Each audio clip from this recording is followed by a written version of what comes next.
has been helping us with health tips and some workouts in almost all situations. Now, given the stressful moments, Arif, uh, what's your suggestions here for people to be able to relax from these frustrations or from these tension moments? What's your suggestions here? How they can handle it? Arif, can you hear me? Yeah. Am I audible now? Yeah. So, Said, exercise actually help in all sort of situation. It make you more comfortable in all the kinds of situation, because during exercise you feel a lot of physical stress, right?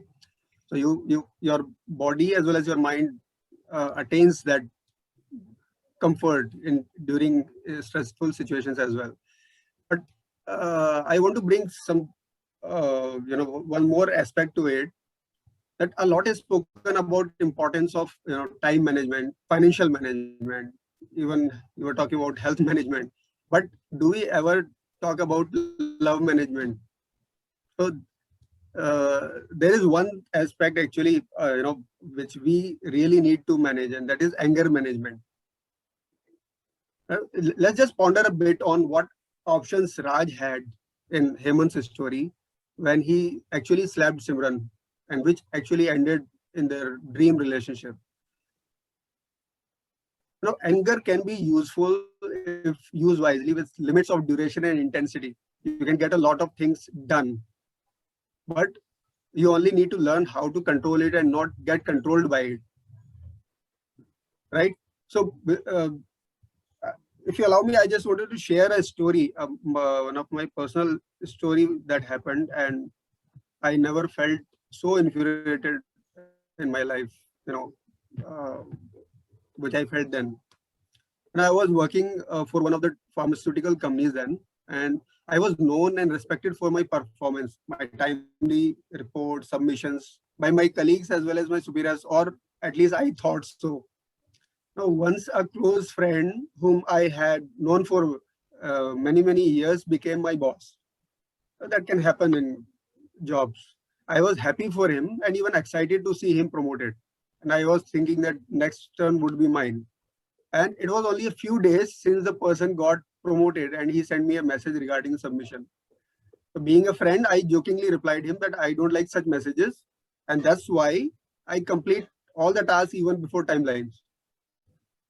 He replied that he also doesn't like such messages, and now his boss would talk to me. Right. So I was actually taken aback with that response. Since it was done, I had no choice but to face it. So I reached office and we had a meeting with the whole team. During the conversation, I even forgot about the incidents. Then suddenly, my boss's boss called my name and asked if I respected my supervisor.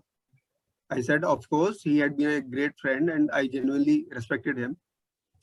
So he said something and told in front of everyone that company can take resignations on such issues, even if people are great performers.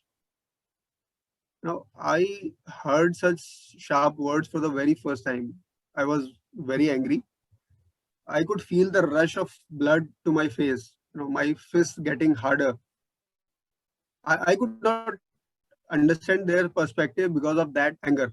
My second line manager asked me to wait outside, and the meeting continued. I was infuriated at this. And within a span of some time, dozens of thoughts came to my mind how I can settle scores with these people. Right. But sitting alone also gave me the time to introspect and stop all the nonsensical thoughts that were coming to my mind at that point of time.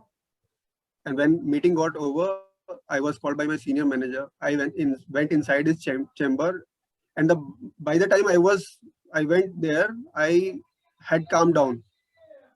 And when I reached inside, I explained my story very calmly. He understood it, and nothing actually happened. Right. So, in fact, my friend later told during appraisals that I am good at interpersonal skills, which I used to take as my improvement areas. So just imagine if I had acted upon all those things coming to my mind, what could have happened? I think the same is required to do at home, which we seldom take for granted. And even an ideal husband like Raj slipped for once.